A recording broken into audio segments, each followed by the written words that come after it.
Je vais te dire quelque chose. Il n'y a pas de mauvaise personne. Aucun d'entre nous est mauvais. Ah oui, peut-être qu'il y a des gens qui ont mis des étiquettes sur toi. Bah lui c'est lui, bah lui c'est lui, on sait qu'est-ce qu'il fait. Bah lui c'est lui. Mais aujourd'hui il y a quelqu'un qui est venu aussi, aujourd'hui à Perpignan. Quelqu'un qui ne connaît pas les étiquettes. Quelqu'un qui a un grand cœur envers toi. Quelqu'un qui veut te sauver. Quelqu'un qui veut te délivrer. Quelqu'un qui veut te bénir. Et je voudrais te demander, dire un témoignage. Il y a quelque temps j'étais dans un pays en Pologne. Et moi je l'ai vu le diable en personne. Moi je l'ai vu le diable en personne. Je vais te dire quoi? Pourquoi tu dis ça, Steve?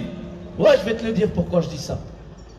Parce que des fois on se croit trop méchant pour les choses de Dieu. On se croit qu'on est trop loin pour les choses de Dieu. On n'a pas le droit pour les choses de Dieu. Parce qu'on a fait ci, on a touché ça, on a fait des choses comme ça. Mais sache une chose, que Dieu c'est pas un policier, c'est pas un juge. Il n'examine pas le casier judiciaire. Il ne vérifie pas qu'est-ce que tu as fait ou qu'est-ce que tu n'as pas fait. Mais vérifie un cœur qui est sincère, avec un petit peu de foi, de rien du tout. Dieu est capable aujourd'hui de changer les circonstances de ta vie. Et je voulais te dire quelque chose. J'étais dans un pays en Pologne, les frères. Et on fait comme on fait aujourd'hui, on fait pas de plus spécial. On a mis un haut-parleur, un piano et on commençait à chanter. Et j'avais des prospectus dans mes mains. Et je commence à distribuer les prospectus et on voulait annoncer la réunion du soir. Comment on va vous le faire aujourd'hui? Ce soir, on a une grande réunion à Port-la-Nouvelle. On va faire une grande réunion là-bas. Et là-bas, on était en Pologne et on commençait à annoncer qu'à 5 heures, on aura une réunion dans l'église. Et d'un coup, les frères, écoutez-moi. Il y a une BM, je m'en rappelle. C'est une 525 34. Il arrive à fond dans la rue. Et le gars, il arrive et tire le frein à main, il monte sur le trottoir et il descend de la voiture. Et autour de nous, il n'y avait que des petits. Vous savez, quand tu vas en évangélisation, souvent c'est les petits qui viennent en premier. Et autour de nous, il n'y avait que des petits. Et le garçon, il arrive, musclé, fort, avec plein de tatouages. Un vilain garçon. Et il s'approchait de moi. Et il commence à crier, il parle en rome parce que c'était un rome. Et il commence à dire, qu'est-ce que tu viens faire toi ici? Et maintenant tu vas voir qu'est-ce que je vais te faire. Et cet homme-là, il s'approchait de moi, les frères. Et j'ai vu les mains, les poings serrés. Je dis, c'est bon, je suis mort. Je vais en prendre une dans la bouche. Et il arrive, et il avait une petite tache ici, là, sur le front. Et lui, il était loin, comme je te disais, là-bas, le camion, là-bas, là. Et il marche, et il commence à crier. Qu'est-ce que tu viens faire, toi, ici? Qu'est-ce que vous venez faire ici? Et plus il marche, et il arrive. Et tu sais qu'est-ce que j'ai fait? Je commence à voir sur le front, plus il avance, les frères. Et il y avait un tatouage sur son front. Et il y avait marqué quoi sur le tatouage? 666. Alors quand je te dis que moi j'ai vu le diable, je peux te le dire que je l'ai vu, moi. Et il n'y avait pas plus diable que lui. Tu sais comment il a tapé sa femme avec une hache?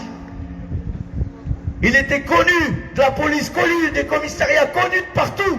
Plus vilain que lui, je ne crois pas que j'ai trouvé. Et j'ai chiné, j'ai été dans beaucoup de pays évangélisés. Et c'était le pire que j'ai trouvé.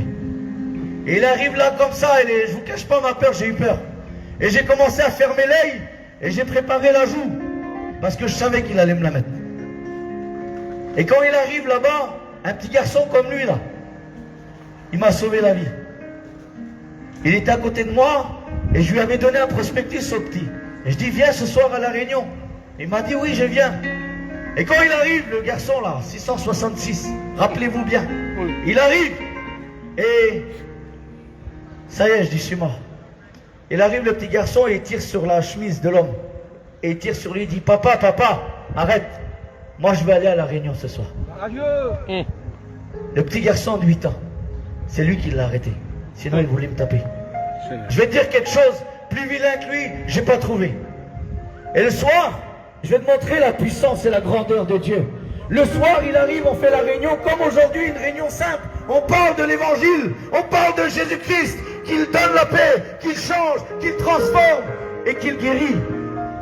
Et on fait un appel devant, on dit, c'est qui est malade, qui vienne devant, on va prier pour eux. Et le petit garçon de 8 ans, il arrive, je dis, Seigneur, je vais vers lui, on va avec lui, vers les garçons, on va vers le petit garçon, on dit, qu'est-ce qui t'arrive? Et il me montre ses oreilles, les frères. Il a des appareils. Il est né sourd. Oui. Et je lui dis, écoute, nous on n'est pas des magiciens, on va pas te sortir quelque chose de formidable. Est-ce que toi tu crois? Il m'a dit, oui, j'ai la foi, je crois. Ben, selon ta foi, que cela te fasse maintenant. Et on a prié moins d'1 minute, les frères. J'ai pris les appareils, je les ai mis dans la poche. Les appareils, c'était moi qui les avais. Et d'un coup, le garçon, ses oreilles se sont ouvertes. Amen. Et il a entendu. Amen. Je veux te dire quelque chose d'autre. N'oublie pas c'est qui son père. Oui. N'oubliez pas c'est qui son père. 666. Et moi je lui dis, écoute, viens parce que nous on est des Roms, on est des enfants de Dieu. Tu sais qu'est-ce qu'il m'a dit lui? Toi t'es un enfant de Dieu, moi je suis le fils du diable. Plus vilain que lui, il n'y avait pas. Mais sache une chose, c'est que quand la grâce de Dieu, il n'y a pas un homme qui peut rester devant la grâce de Amen. Dieu. Amen. Et quand l'homme il arrive, il voit son fils, il prend son fils et commence à lui parler pour vérifier. Il lève les sourcils en haut, il dit c'est bien. Wow. Le lendemain, c'est pas fini. Partie 2. Le lendemain, le garçon, on refait la réunion, on refait la mission et on refait un appel. C'est qui est malade qui vient devant? C'est qui veut donner sa vie qui vient devant? Et le petit garçon, il revient. Je dis, maman, je suis mort. Les oreilles se sont refermées, l'autre, il va me tuer, 666. Moi, il m'a terrorisé, lui. Je suis mort. Et il vient et je dis, pourquoi tu reviens là? Qu'est-ce que tu veux? Moi, j'avais peur. Qu'est-ce que tu veux? Qu'est-ce que tu viens faire ici? Et ça y est, le Seigneur, il t'a guéri. Il dit, oui, il m'a guéri. Mais hier, c'était mon frère jumeau qui t'a prié pour lui. Seigneur. C'était la même tête, le même visage, les mêmes habits. Gloire à Dieu. Et moi aussi, je veux que le Dieu me guérisse. Amen. Et on a recommencé, on a repris les oreilles, les appareils pour les oreilles. On les a repris, on les a remis dans la poche. Et on a commencé à prier. Même pas 10 secondes, 15 secondes. Et le petit, le temps qu'on lui priait dessus, il commençait à fermer les yeux. On était juste à côté des haut-parleurs. Ses oreilles se sont ouvertes tellement grandes qu'il les a bouchées, lui. Gloria. Nous avons un Dieu qui sauve, qui délivre, mais qui guérit aussi. Amen. Amen. Et quand l'homme il est venu, il est arrivé, il a vu. Et il a donné sa vie à Jésus-Christ. Et aujourd'hui, je vais te dire quelque chose d'autre. C'était un dealer, il vendait de la drogue, il faisait des magouilles, il volait, il faisait des choses dans sa vie. Et aujourd'hui, si tu vas en Pologne, et le garçon il s'appelait Romek, et si tu demandes, Romek, il a le tatouage 666 sur le front, il est où?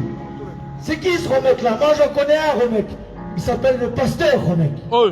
Le 666, il est devenu un pasteur. Gloire à Dieu. L'église de Dieu. Alléluia. Alors il n'y a pas de limite dans l'amour de Dieu. Tu ne peux pas être plus vilain que le 666. Dieu t'aime. Dieu frappe à ton cœur. Et aujourd'hui, il va changer. Il va transformer ta vie. Alléluia. Et simplement, il ne te demande pas des grandes paroles comme dans l'église. Ou peut-être une grande prière comme à l'église. Non, il te demande un cœur sincère. Amen. Il t'appelle. Et je te répète, c'est pas un policier, il n'examine pas le casier, il examine ton cœur. Gloire à Dieu. Et on va continuer dans les chansons.